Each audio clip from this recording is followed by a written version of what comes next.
አሬስ የዚህ ዘመን ጥያቄያችን ምን ይሆን? በምህረቱ ደጃፍ ላይ ቆመን ስናንኳኳ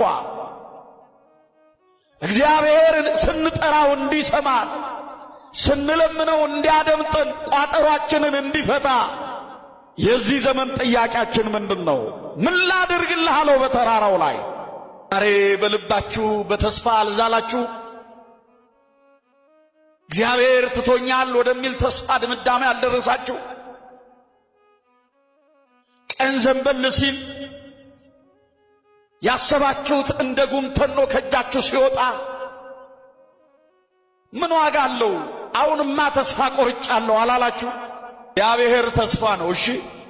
እሺ በሉኝ። የማያልፍ ቀን የለም፣ ነገ አዲስ ቀን ነው። እሺ በሉኝ። የማይነጋ ሌሊት የለም፣ ነገ ሌላ ቀን ነው። እሺ በሉኝ። አዎ እግዚአብሔር ተስፋ ነው አሉት። ዝም በል ይሉት የነበሩ ይገስጹት የነበሩ አንተ የጠራኸው እሱ ይጠራሃል አሉት። ዛሬ ብንሰበር ነገ እንጠገናለን።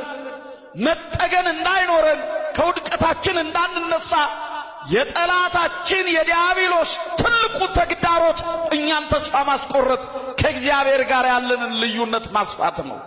ተስፋ እንዳትቆርጡ። ታስታውሳላችሁ? አባቶቻችሁን ወደ ኋላ ዞር በሉና ተመልከቱ። የቀደሙትን አስቡ። ሐዋርያው ቅዱስ ጳውሎስ በዚህ በሁለተኛ ቆሮንቶስ ምዕራፍ 6 ቁጥር 4 ላይ እንዲህ ይላችኋል፣ በብዙ እንገፋለን፣ እንጨነቃለን፣ እናመነታለን እንጂ ተስፋ አንቆርጥም። ሸምበቆ ተደግፈ ዳገት አትወጣም። ሸምበቆ ተደግፈ ቁልቁለት አትወርድም። ምን ይሆናል ንገሩኝ? መሰበር ብቻ አይደለም ይላል እንደው ነቢዩ ኤርምያስ። መሰበር ብቻ እንዳይመስልህ ይወጋሃል አለ። መውጋት ብቻ አይደለም፣ እጅህን ምን ይለዋል? ያደማሃል። ሰው ማለት ይሄ ነው አለ። ይሄው እግዚአብሔር በብዙ ነገር ተናገረ። ምድር አፏን ከፍታ እየተናገረች፣ የመሬት መንቀጥቀጥ የማታውቀው ኢትዮጵያ ዛሬን እየተናጠች ነው። ትላንት ለምን ታሪክ ይረሳል? ከዛሬ 2 ወር በፊት ጎፋ ላይ ወጥተው የቀሩ አራስ ልጆቻቸውን እንደ ጣሉ አፈር የለበሱ እንኖራለን ሲሉ አረፍተ ዘመን የገጣቸው አስበውት ነው?